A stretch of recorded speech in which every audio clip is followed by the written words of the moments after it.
Aujourd'hui, on va plonger dans une métaphore vraiment puissante pour la vie spirituelle, une image qu'on trouve dans l'Épître aux Colossiens. C'est une image qui nous parle de racines, de croissance et de fondations solides.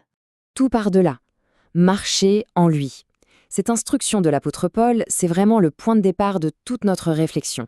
C'est une invitation claire, directe, et elle pose les bases de tout ce qui va suivre. Mais alors concrètement, ça veut dire quoi marcher en lui? Parce que c'est bien plus qu'une jolie phrase. C'est une invitation à un style de vie très particulier et c'est ce qu'on va décortiquer ensemble. Pour vraiment comprendre ce que c'est que de marcher en lui, il faut faire un petit retour en arrière.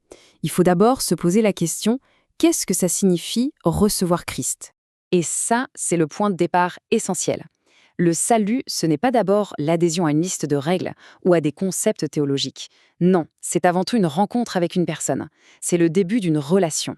Donc, quand on parle d'accepter Christ, on parle d'un engagement total.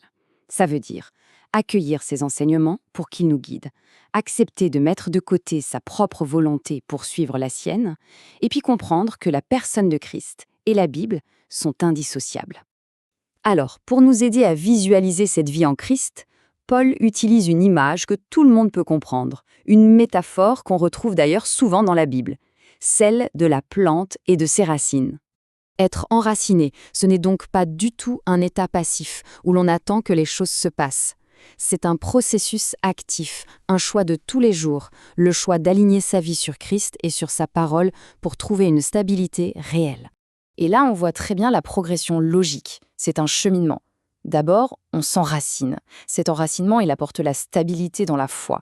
Et c'est cette stabilité qui nous mène à une vie spirituelle complète, une vie vraiment épanouie en Christ. Cette métaphore de l'enracinement, en fait, elle nous place face à un carrefour, à un choix fondamental entre deux chemins spirituels qui sont radicalement différents. Le contraste ici est saisissant. D'un côté, on a une vie authentique, connectée à sa source, qui grandit. Et de l'autre, on a une imitation. Ça a l'air vivant, mais il n'y a pas de vie. C'est basé sur des pensées humaines et au final, ça mène à une forme d'esclavage.